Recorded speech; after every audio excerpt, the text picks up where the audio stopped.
The time is now 6:02 p.m. and I declare our meeting open. This is the second time that Vincent Council has used remote meetings using Zoom, and we are live streaming that across our in-stream, in-council, I always get the name mixed up, the facility that we have in our council to actually live stream this so that you can view us at home. So whilst we had a relatively smooth meeting last night, we are still relatively new to this, so please bear with us if we have any technical difficulties.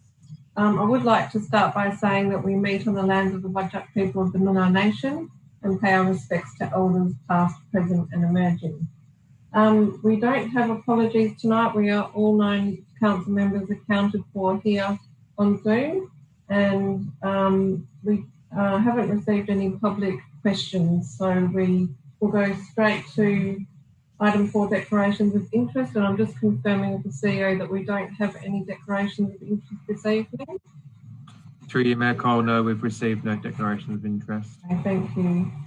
So then we'll move straight down to the items. So first of all, we have strategy and development items. We've got 3 on the agenda this evening. Item 5.1, number 122, Vincent Street, North Perth, change of use to unlisted use, short-term dwelling and single house. Are there any questions from council members? Councillor Gondaszewski. Thank you, Mayor. Just in relation to the restriction to 9 months out of 12 for operations, I'm just wondering if it's considered that the control of risks in terms of amenity, etc., is to be that the owners are resident at the property when the guests are there, and that's why the 9 months is there, or is there another reason?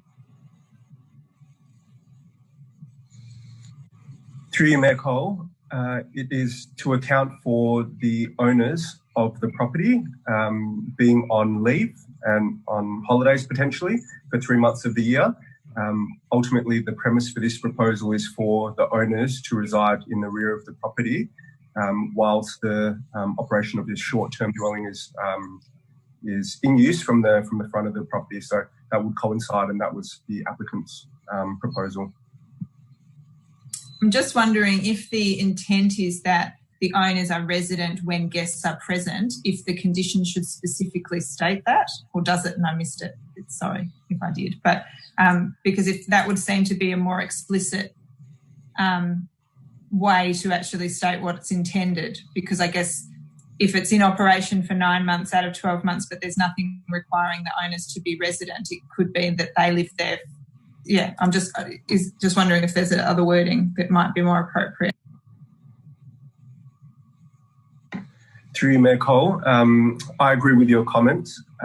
Ultimately, condition 2.2 does refer to the use operating for no more than 9 months in a 12-month period, but I agree with you that there should be some commentary and some wording that actually ties to the landowner being present. It's covered in that management plan. Ultimately, the applicant is still required to operate the use in accordance with our management plan, but I agree that that is probably worthy of elevation out of the management plan and secured as a condition to achieve that outcome. Okay, well, I might just foreshadow an amendment, or happy to work with you on that for next week. Thank you. Thank you, Councillor Gondaszewski. Further questions? Councillor Castle. Thank you, Mayor Cole. I just have a question in relation to clause 3 of the recommendation. So obviously in the current circumstances, this kind of use may not be able to be put into practice for quite some time. And I note that that the approval is for 12 months from the date the use commences. Is there an overarching limit on when this approval will lapse if, for example, there's another 12 months before they can even start?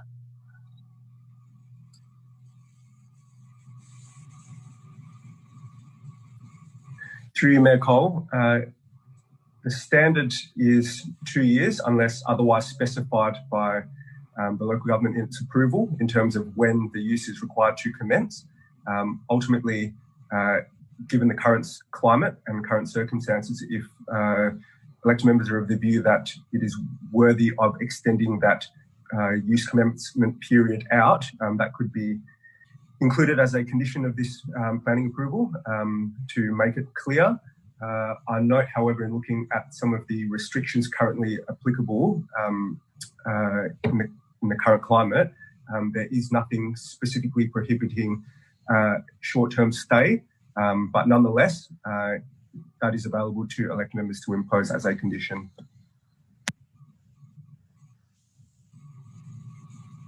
Councillor Castle, do you have any further questions? Any questions, Councillor Hallett? Just a general query about a brief update, if possible, around the city's development of our policy and in response to the state government's review around short-term accommodation.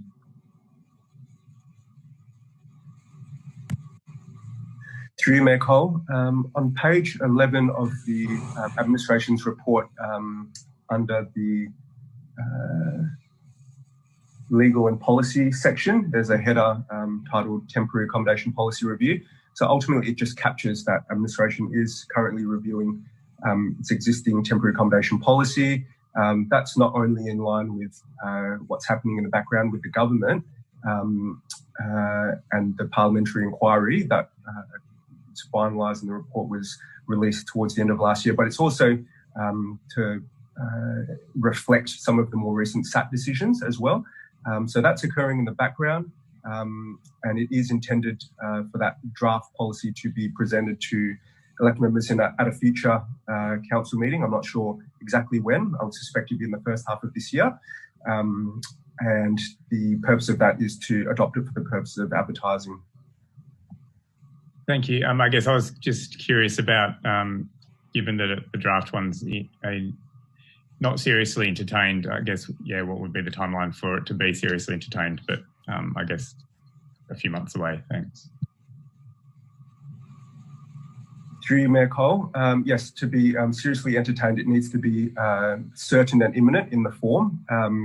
So ultimately, you would suspect that it would need to go through the consultation period and be presented back to council for ultimate adoption, at which point it would be a due regard item. Councillor Hallett, anything further? Okay, thank you. Councillors, Councillor Fotakis. Through you, Mayor, thank you. Just a couple of questions for the officer, through you, Mayor. Just with regards to this approval, would it be transferable or would it just be retained by the current owners of the property? And secondly, it's just a question that relates back to the SAT decision that the city was party to. That's on the 2nd of October last year, or 2018, sorry, where just read out the tribunal's founding there that the proposal would not sit comfortably or be comfortable within its immediate context, which, as stated, is purely residential and plan to remain so. So I just wanted to get some understanding of this recommendation for approval in context of that ruling that came through the tribunal.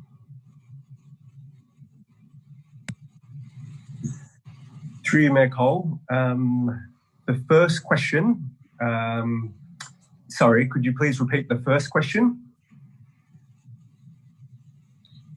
Sorry, yeah, so would the approval be transferable? Sure, yep. Apologies. In regards to that query, the use is transferable. It is not specifically tied to the current landowner. Ultimately, the use, as recommended by administration, is appropriate.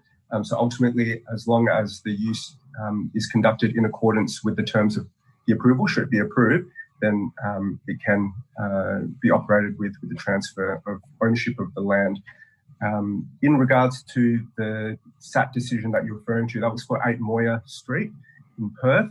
And ultimately, there are some important differences in between these proposals.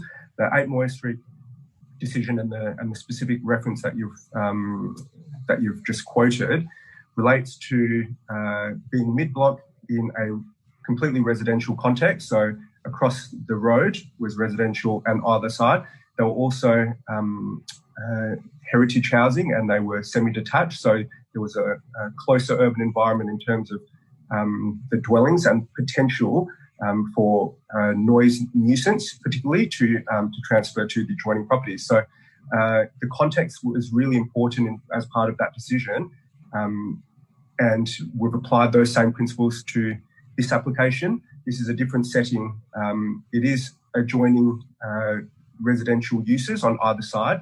However, it is directly across Hyde Park and also a key thoroughfare in Vincent Street. So it does already experience, and adjoining properties would experience a lower amenity given the activity and the noise that's generated from such uses such as Hyde Park and also the Vincent Street thoroughfare. So the differences in between those applications, and it absolutely was contemplated in the officer's comment section in the land use and management plan section. Councillors, any further questions? Councillor Wallace. Yeah, sorry, through you, Nicole. Just a quick question about the limits on the periods of use that are stated. I think clause 1.2 refers to a continuous period of less than 6 months, then a 12-month period, and then clause 2.2 refers to a period of no more than 9 months within a 12-month period. So just wondering if they're applying to different aspects of the use or if they're in conflict. Through you, Mayor Cole. In terms of condition 1.2, that refers to the specific definition of short-term dwelling, and that ultimately sets out that a particular guest can't be staying in the premises for a period longer than 6 months. Now, ultimately, condition 2.2 just refers to the use itself and the length that can occur within a 12-month period. It is not specific to particular guests, though. That's for all of the guests that would be staying at the premises associated with the short-term dwelling. All of that cumulatively cannot occur for greater than 9 months in a 12-month period.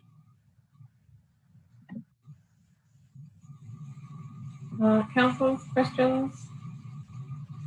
Just a question, Manager, in relation to the parking, that parking is not provided, but that the owner does have 3 residential permits. Did the applicant give any consideration to making available one of their spaces in their garage for this use, and noting that they would be eligible to use the residential permits but that the guest staying would not?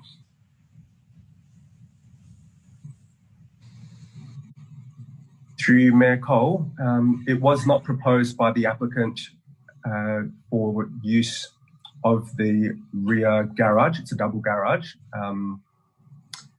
in association with the short-term dwelling use. Ultimately, the intention was to restrict the use of short-term dwelling to the front portion of the dwelling, and ultimately the single house will continue to be used to the rear together with the double garage. Now, there is parking permits for this particular premises available. However, it's not appropriate for that to be used in association with the short-term dwelling use. That was administration's view. And there is some commentary in the officer's report, comment section around parking and the alternate modes of transport that is available to this particular site. And I suppose from the applicant's perspective, it is made very clear in the management plan and also upfront in the guest information prior to any bookings being accepted that there is no on-site parking available. And though that there are alternate modes of transport such as buses and it's very walkable, there is some parking available on street, but they are time limited and restricted. So I guess that is really the onus. It would be on any guest to ensure that they park appropriately, should they have a private vehicle that they'd be bringing. Thank you, Manager. Are there any final questions on this item 5.1? Right, okay, thank you very much. We'll go to 5.2. 5.2 is number 66, Lindsay Street, Perth, proposed 6 multiple dwellings and 2 home offices. This is an amendment to an approved development that was approved back in some time ago. Manager, when was this one approved? It was on 23rd of July 2019. Yeah, okay. Thank you. Can I have a move up? Move, Councillor. Oh, sorry, we're not moving, seconding tonight. My apologies. We're just doing questions. A question from Councillor Toppelberg. Thank you. Given the application date predated the current circumstance, can you just check with the applicant? My intent would be to extend the approval next week, or the timing for approval, but can you just check with the applicant if a further 12 months would be sufficient, so that it'll currently expire the 23rd of July 2021. My intent would be to extend that by 12 months, given that from the time they made this application, the world was a different place. So can you kind of ask through you that the officers check with the applicant that they would be happy with a further 12 months, if that would be sufficient? Through you, Mayor Cole, happy to do that and provide some comments in the briefing notes. Thank you, Councillor Toppelberg. Very good point. Any other questions on this one? Okay, no questions. Moving to 5.3, which is 382 Newcastle Street, West Perth, change of use to unlisted use, short-term dwelling and multiple dwelling. Any questions? No, can't see any hands in the air. Okay, thank you very much. Thank you very much, Manager. Lovely to see you tonight. We haven't seen you for a little while. So moving on now to Community and Business Services and item 7.1, Investment Report as at 29th of February 2020. Probably just making a point at this juncture that all of the financial reports tonight predate the impacts of COVID-19. So that is not taken into consideration as part of this financial reporting. So just sort of make that comment up front. Are there any questions in relation to 7.1? No, okay. 7.2, authorisation of expenditure for the period 1st to 29th of February 2020. Councillor Wallace, is that an invitation to ask a question? No? There's some dance moves. Councillor Gondaszewski. Thank you, Mayor. Just a question in relation to the Beaufort Street Shop Local campaign payment to, I think it was So Media. Could I ask in the briefing notes if I'm able to obtain the list of all activities that were conducted as part of this campaign, the cost per type of activity and the assessed impact? Through you, Mayor Cole, I'll include that in the briefing notes. Thank you. And also just in relation to the cost associated with the removal of the Eco Christmas tree, I just wanted to check in whether that was just like moving the Eco Christmas tree or whether it has been, or whether, just to confirm that it was purchased and it is part of the city's property, and it's just been moved, or is it been, I guess my question is, it wasn't a single-use Christmas tree, was it? Thanks, Mayor Cole. I will answer that in the briefing notes as well. Just on that, my understanding is that it is intended to be stored and reused, but I'm grateful that the Director will provide clarification, and also that So Perth was to provide quite a detailed report to the City of Vincent on the outcome of that particular campaign. So that should also be quite a significant amount of information coming forward on that. Any other questions on expenditure? Councillor Fotakis. Thank you, Mayor. It's just a question regarding the payment to Perth Creative Vision, $30,000 for the art sponsorship, Rosemount's studio bench. Let's just a little bit of background information about that, please.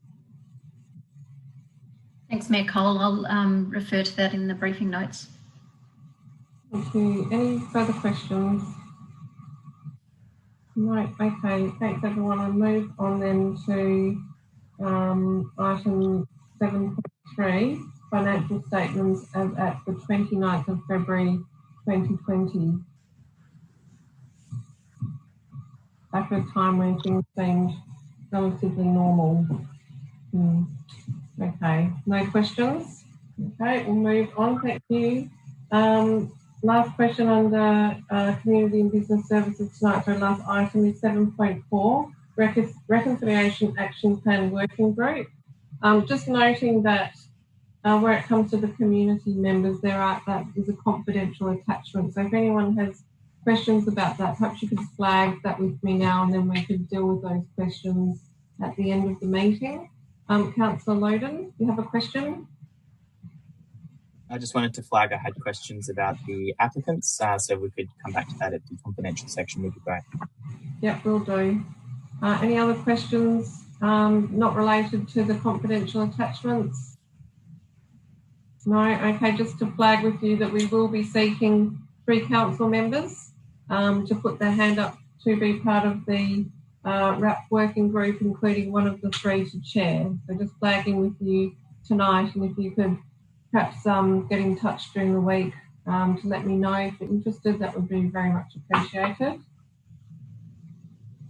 Okay, so then we'll move to Chief Executive Officer items. The first item is 8.1, results of the Australasian Local Government Performance Excellence Program. Any questions? No questions? Okay, thank you. Moving to 8.2, licence over portion of road reserve adjacent to lots 90 and 91 Anglo Street North per Midnight Express Cafe. Councillor Toppelberg. Thank you. Just a question about, or 2 questions. One is about accessibility. I've both walked, run and cycled through what's currently in place there, and just wanted to double check that the correct measurements, or that it has actually been measured to be compliant in terms of accessibility. I think there's a couple of parking signs on the Farmer Street side, for example, that may mean that it's quite difficult on the outside to actually achieve what seems to me to be the accessibility distances. So I suppose that question's in 2 parts. 1, have we checked the measurements? And 2, if we haven't, and it does require moving any signage, can we ensure that that will be at the expense of the cafe owner, not the city? That's probably a Director of Infrastructure and Environment question. Through you, Mayor Cole, I can just start to say that we are liaising with engineering at the moment in terms of accessibility, and if any changes to the structure are required, this is subject to a development approval, so that could result in the licence area changing slightly. And sorry, I'm losing my voice. Don't cough at the moment. That's. Would you like us to come back to manager? We can fill the void with some other. We'll put some, and I can put some more clarification in the briefing notes. But basically, we're still reviewing the exact area because they started to construct their structure prior to getting approval, and I think it might need to slightly change because we are looking at the access and accessibility. And if that's the case, they would have to change the structure and move it to the correct location at their cost. But this licence just confirms like the outline area, and it's basically allowing them to use the area subject to getting a development approval for the correct design, basically. Okay. And then my other question, which I understand that Mr. Naidu has probably signed off, but the other question is planning. It relates, I know this isn't dealing with the planning matter, but it seems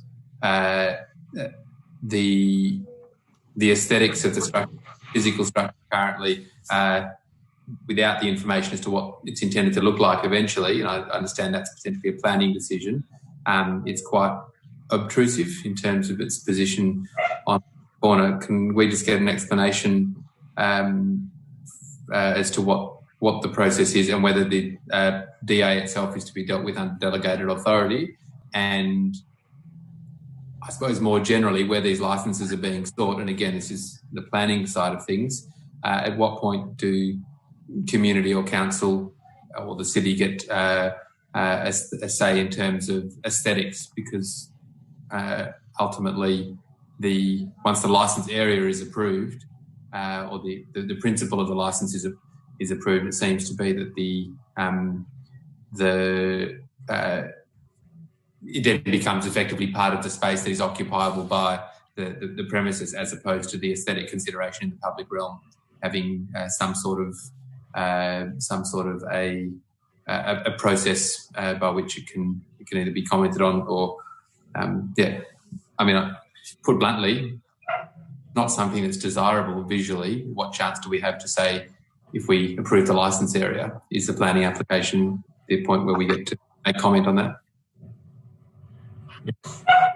Through you, Mayor Cole, the development application would be advertised to the community. The aesthetic impact of the structure is a relevant planning consideration.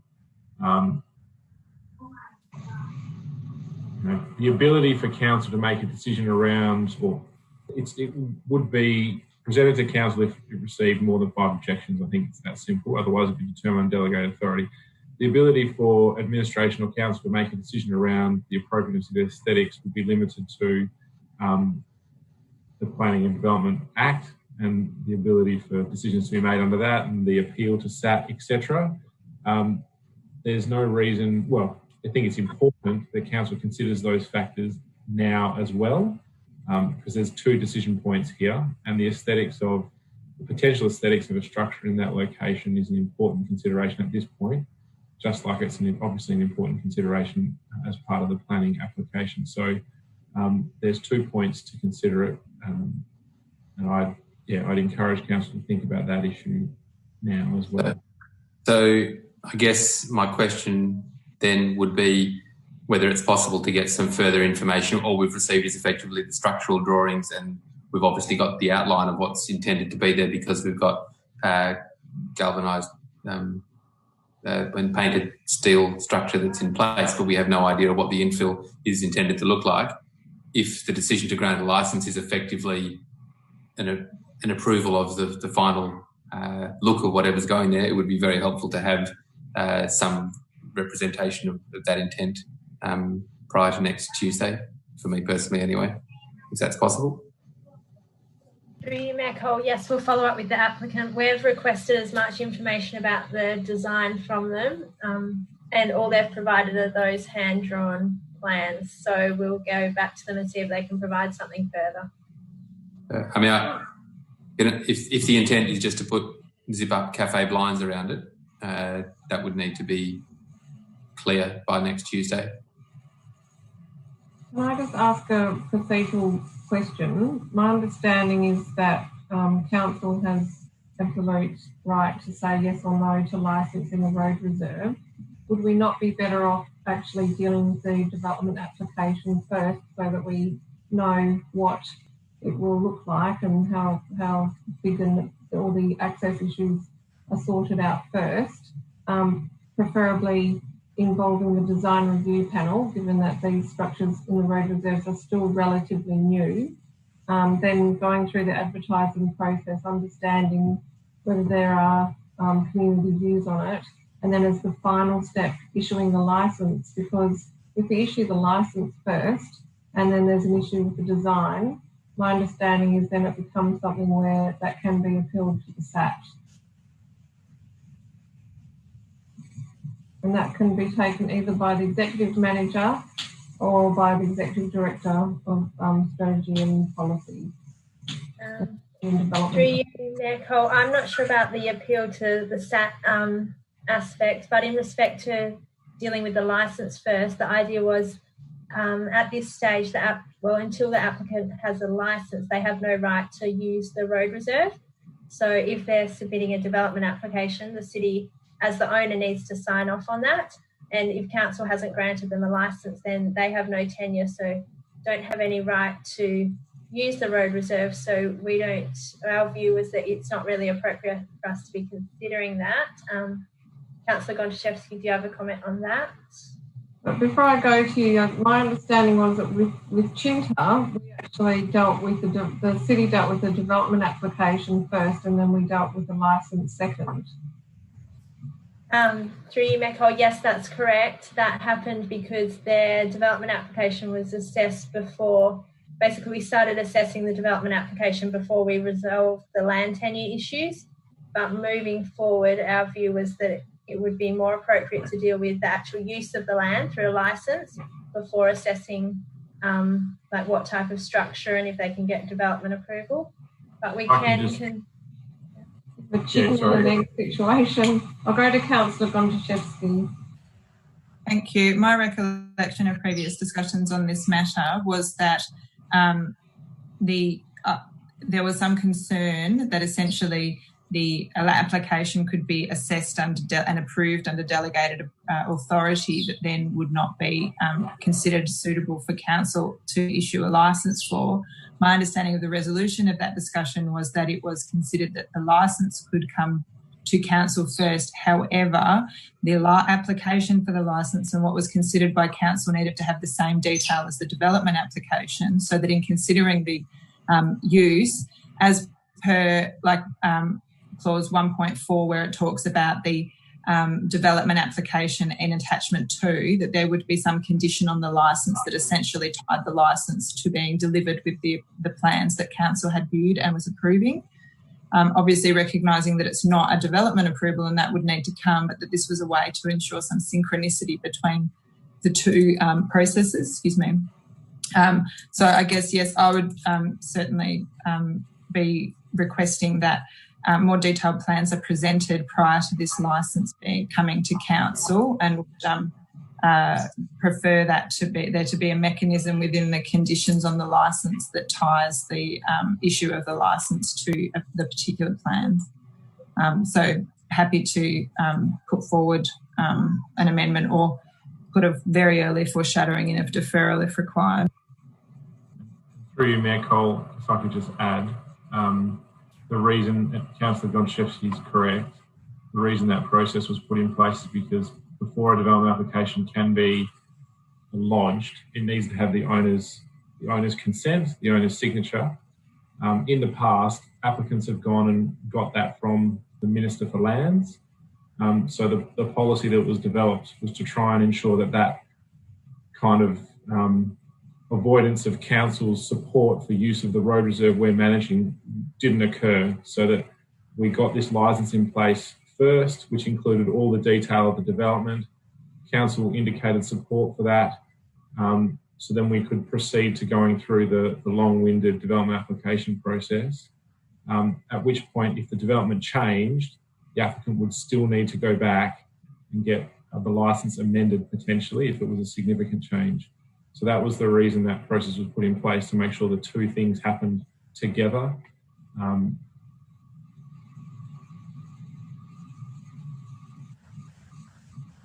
was all then. Thank you, Director. Is it possible to speak to the applicant during the week to see if we can get further detail about the finishing, etc.? And is there really, should we, I think, we should really consider whether there's a role for the DRP in looking at these structures in the road reserve where they are quite significant. I mean, for example, Chinta was dealing with some umbrellas, but this is probably more in the sort of development level of what we've seen at Spritz Cafe, whereas this is actually on at least, it looks like the structure is on at least 2 sides of the building, potentially 3 sides, so it's quite a wraparound structure. Yes. So if designed well, could really add to the streetscape there. So it's not to say that's a bad thing, but it is really about asking those questions around getting that sort of detailed design and involving the DRPs in the construction. Yes, through Mayor Cole, we certainly can do that. We have that pre-lodgement DRP process for that exact reason. So there's nothing stopping us from doing that before the details of the licence is determined by council. Thank you. Councillors, any other questions on this one? Councillor Castle? Sorry, Councillor Tucker, you'll be next. Your hand keeps disappearing. Through you, Mayor Cole, yes. I just have a question around timing. Again, common theme at the moment is that we're seeing applications that were lodged before the current situation really took hold. I'm just wondering if you can give some commentary either now or in the briefing notes around two things. One, the term of the licence says it will commence on the date the licence is executed. And I'm just wondering how that operates, or perhaps should operate, given that construction already started on this structure, and we're looking at I know it doesn't exist anymore, but a retrospective approval or a licence here. So I'm just wondering if there's opportunities for those dates in normal circumstances to be backdated to when the area had started to be used. But I guess the second more pressing question is, have we had a conversation with the applicant about what their plans are now? Because what we may find is if this was to be approved, that the applicant doesn't intend to continue to construct it, given that they can't operate their business in the same way. And we may see a half-built structure sitting there for some time. So I'm just wondering if either now or throughout the week we can have a conversation with the applicant about how they actually intend to proceed. Through you, Mayor Cole, I spoke to the applicant on Thursday and we provided them our proposed recommendation and just checked whether they were happy with all the terms, and they did want to proceed, and they confirmed they were intending to go ahead with the structure, subject to getting development approval and the licence being approved. In respect to the commencement of the licence, the intention is that it will only commence once all the terms are satisfied. So if they don't get development approval, then the licence wouldn't commence. So the date that it's executed will be once all those conditions are satisfied, and then it will be 5 years from then. Thank you, Manager. Any further? Oh, sorry, we're going to Councillor Patakis next. Yes. Thank you, Mayor. Yeah, Councillor Castle's addressed a couple of the items. Also, just with regards to the decisions made last night, do any of those, I'm assuming none of those, impact on condition 1.3, the licence fee?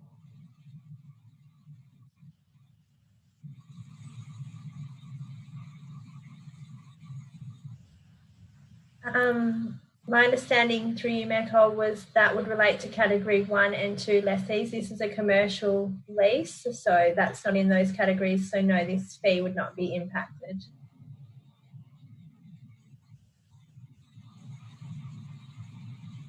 It is an interesting one, the fee, because we have free al fresco, but yet we have charges for these sorts of structures, and it might be something that we seek to consider when we look at fees and charges in the next financial year budget. Any further questions? Okay. Next item is 8.3, sale of miscellaneous portions of city freehold land. Questions? Councillor Logan, we'll go to you, and then we'll go to Councillor Hallett. Thank you, Mayor. Two questions. Firstly, the report talks a little bit about allocating the money, but not specifically where those funds would go. Does the recommendation need to specifically allocate those funds to a reserve, or effectively go into general revenue? Medical Council could make that decision at any time once those funds are received, but that wouldn't be happening in the next 3 to 4 months during this budget preparation. So that could be made by Council at a future date. Otherwise, they would be allocated to one of our general reserves. And just the second question, which I think you kind of already half answered, but in terms of timing, when would you be thinking that this would take place? Through you, Mayor Cole, depending on the lot of land, there are different processes to go through. Some could be taken to market sooner rather than later. I might just ask the manager to comment on the time frame for the various lots, if you'd like to go to those one by one. Through you, Mayor Cole. On page 363, sort of like. Yeah. it out there very clearly. So I'm hoping that the manager doesn't have to read that off. It's on the screen. Okay. That's fine. It was more a question of, so this is the time frame when we could, but is there a... No, I understand what you're saying, yes. Yeah, indicated that it's going to be likely after we get through this period with the coronavirus epidemic. But at this point, is there an intent on, is that likely to be in next financial year, or is it something that might occur beyond that time frame? Obviously, some of these are 10 to 12 months to 2 years away from happening anyway. Through you, Mayor Cole, we was to proceed as usual, but with the priority of making sure that we receive good value for money for any land transactions. So we wouldn't be rushing to sell any particular piece of these lots. You can see the larger lots would require a more thorough process to go through. So we could take council guidance on the relative priority of some of these lots. Otherwise, we would just take them to market in an orderly fashion. Councillor Loden, have you got any further questions? Okay, we'll go to Councillor Hallett. Thank you, through the Mayor, to the CEO. You've kind of alluded to this, but I was just curious about when the valuations were done, and I guess what do you see as the context at the moment for selling and what that might look like? Through you, Mayor Cole, I might ask the manager to comment on that. There's been some general commentary around a dip in house prices. It depends on whether or not that affects house and land prices. So again, we wouldn't be proposing to rush any particular lot onto the market, but go through an orderly process to make sure we're getting something that reflected the long-term value of these lots, not what could be reflected in a short to medium-term dip in the market. Through you, Mayor Cole, I can just add the valuation was received within the last month, but potentially the valuations have changed slightly since then.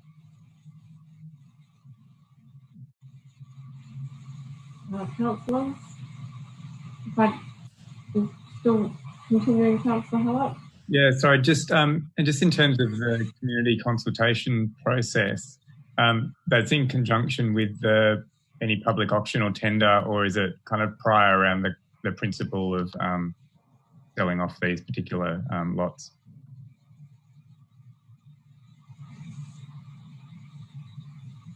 Through you, Mayor Cole, I might ask the manager to comment on that. It depends on the size of the transaction.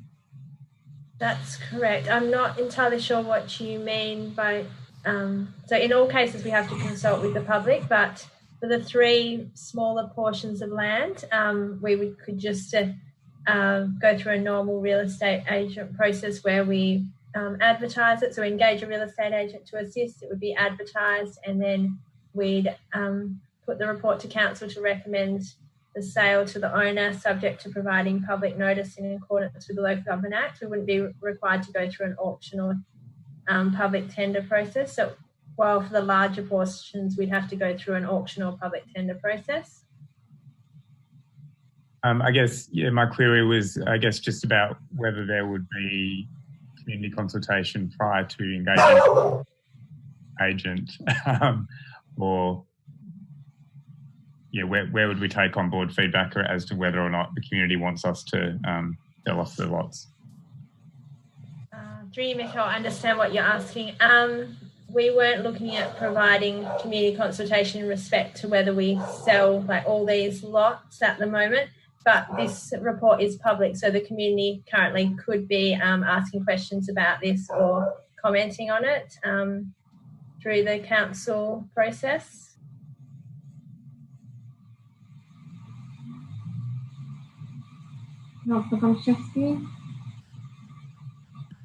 Thank you. Just in relation, sort of following on, I think, from Councillor Hallett's commentary in relation to the community consultation, I know that the recommendation talks about the method and timing of these potential sales to be referred to the CEO. And I'm just wondering, now that we have a COVID committee, whether there's been consideration in having the stewardship in relation to the method and timing and I guess oversight of this process being determined by that group.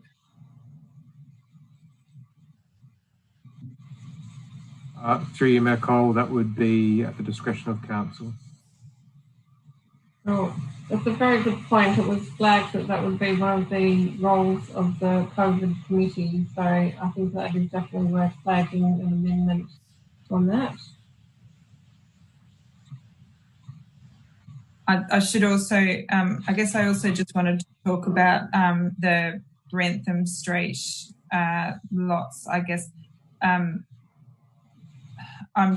if my concern at this point in time is if there was a council decision at this point to agree to this to that sale, and that would potentially trigger work associated with scheme amendments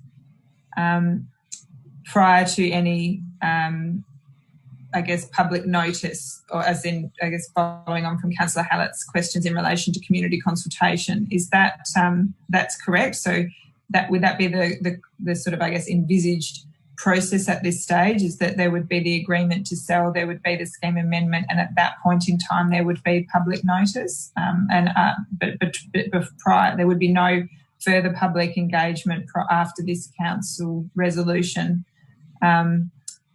before undertaking the scheme amendment work. Is that correct?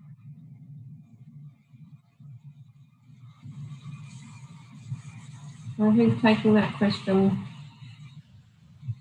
I'm happy with that.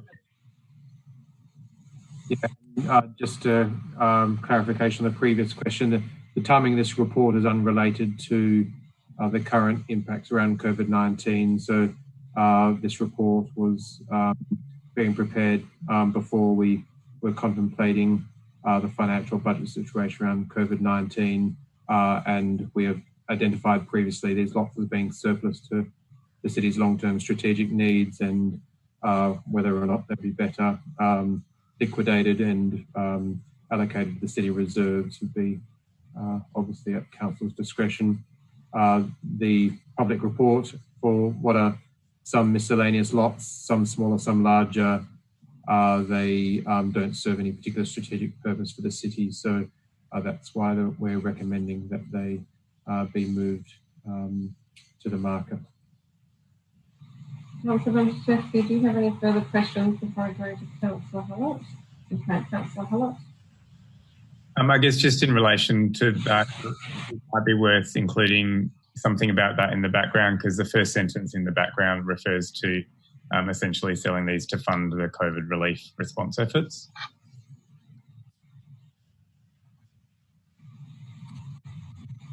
Councillor Loden? Excluding the recent coronavirus situation that we have, was there any consideration, did administration consider allocating these funds into the public open space reserve?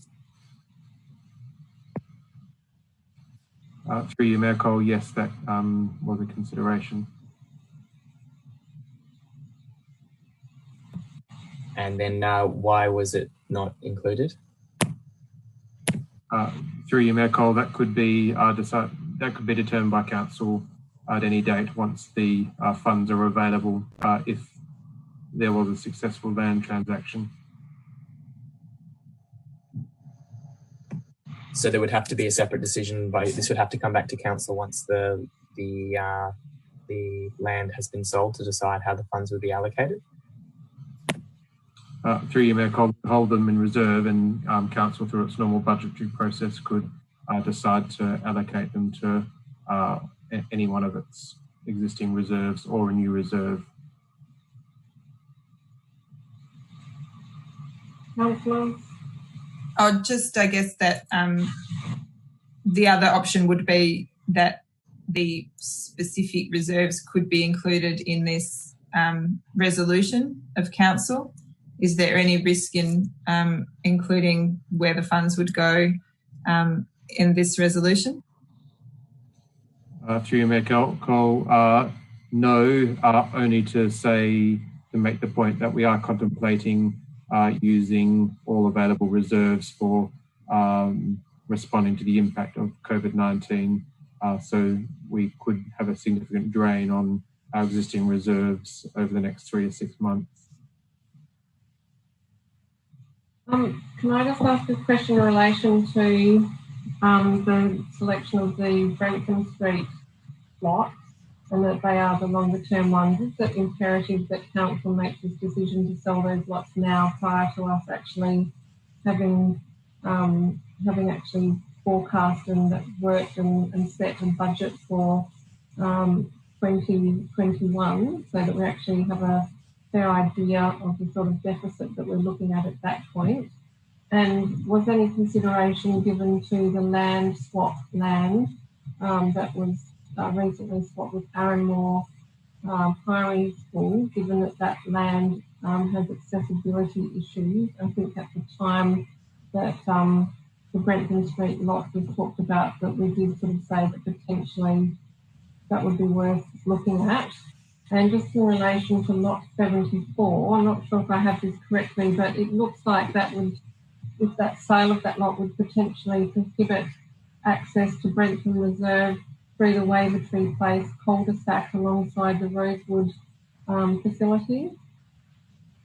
Would that mean that if you were actually entering Brenton Reserve, you would have to come into Brenton Reserve only through the other access points, either from Brenton Street, some of the cul-de-sacs off Oxford Street, or Burke Street at the end of that reserve? Sorry to interrupt. I have to leave the meeting briefly. Okay, thank you, Councillor Loading. Mayor Cole, you're correct that lot 74, if that was sold in its entirety, would prevent access between Wavertree Place and Brenton Street Reserve. We would probably look into amalgamating it, so subdividing that lot and amalgamating a portion with the Brenton Street Reserve lot, so that there would be access. So that would be something we would look into when we're considering the sale further. Sorry. Yeah. Okay. So look, I think that access point is something worthy of consideration. We've just put a new red asphalt pathway there, which is fantastic, and that does provide access for people coming off Britannia and for Rosewood residents. I would just like to flag that probably in relation to some of the lots mentioned, there's some that I think you could really quickly go to make a decision next week to sell. And there are others that I think we have more time, and it might be better to actually have an idea of the casting of our budget for 2021 and looking at those other options around the land swap land. Also, just a question on the land that forms part of the Barley Street car park. If we were to sell that land, noting that we're currently leasing the other portion of land, would we seek the time at, thank you, Dan, Councillor Loden, noting you back. Would we be able to time the sale of the land to coincide with the end of the lease? And if we did sell that land, would the considerate, like, would we have to sort of reconsider the car park? That could, just that consideration, like, you wouldn't want to have to pause work in the privately owned land if we were selling that lot, because really the aim is not to have any unnecessary expenditure at this point.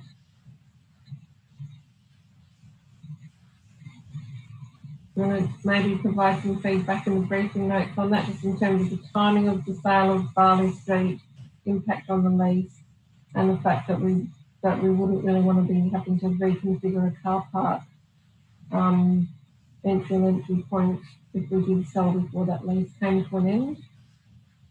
Yeah, through you, Nicole, we can provide further details. I was just going to comment to say we're setting up a meeting with the owners of the car park, but that's been delayed. They've asked to delay that due to current circumstances. So we wanted to discuss what their future intentions were, but we can provide more details just about the lease term and when potential sale would be most suitable to align with that. Okay, and I also just wanted to ask, what happened to 150 Charles Street? That seemed like quite a straightforward and obvious piece to move on. Yeah, through you, Mayor Cole, we're currently liaising with the adjacent landowner who's interested in purchasing it. So we're just finalising what price she's looking to offer, and then we will put that as a separate report to council. Okay, but if this is about that we're agreeing to sell the land, could that not come forward as part of this motion? Potentially we could have included it. We were hoping we would have got to the stage of her putting in a formal offer, and then we could have put a separate report or included in this report as actually the city selling this land to the adjacent owner subject to complying with section 3.58 and providing public notice. But she wasn't in a position to finalise her offer when we finalised this council report, which is why we left it out. But we could note it in the agrees to the sale of the following land parcels in recommendation 1. If that's I think that it would be worth noting if not including. Councillors, just going back to you for questions. Councillor Wallace. Just going back to the sale of the Brentham Street lots again. In the strategic implications section, it says it's generally in keeping with the city's strategic community plan. I'm just wondering if we need to revise this section at all. I think the SCP generally refers to the enhancement and maintenance of public open space, and the public open space strategy has the objective of increasing the amount of public open space in the city. So I think these lots sum about 6,000 square metres of public open space. Just do we need to revise our thinking around the strategic implications of the sale? Thank you, Councillor Wallace. Any further questions? Well, I think just flagging to probably expect an amendment in relation to subject to the COVID-19 committee determining the appropriate timing and method for the sale. Just in terms of the need for Brentham Street to come forward at this stage, considerations of the land swap land around the similar area, and that's something I'll sort of put together more formally during the week before the next meeting. But Councillor Gonchevsky, I think you had indicated an amendment on the COVID-19 subcommittee, so yeah. Any further questions? Okay, thank you. So we then move to item 8.4, which is the information bulletin. Are there any questions on this item, Councillor Hallett? Just in relation to the very last page of this item, the register of reports to be actioned, there's just a reference to the integrated transport plan in reference to the car parking strategy progress report. It talks about the integrated transport plan will be presented to council for consideration in 2019-21 financial year, which I assume is a typo. But I'm just wondering whether or not we can get an update on, I guess, the timeline for that. I know it would probably have dropped down priority somewhat, but given that it's, I guess, an external consultant doing most of that work, I'm just wondering about when that might be seen by council again. Through you, Mayor Cole, I'll provide an update in the briefing notes. It was scheduled to be sent through to council members and the working group a couple of weeks ago, but obviously things have just stopped in that regard. So I'll follow up and provide an update in the briefing notes. But it's ready to go now, where we're ready to be provided at this point. So it should happen in the next week or so, I hope. Councillors, any further questions on the info bulletin? Okay, there are none. So that was the last item for the evening, but we do have some questions in relation to the confidential attachment to 7.4. So we will have to go off the live stream just for those questions to be asked. But I just wanted to say for those who have joined us, thank you very much. We will be back next Tuesday for 2 meetings. We'll have our first COVID-19 meeting, which will be happening at 5 o'clock on Tuesday, and that will be followed by the council meeting proper, where we will be making the decisions on the items that we have asked questions on this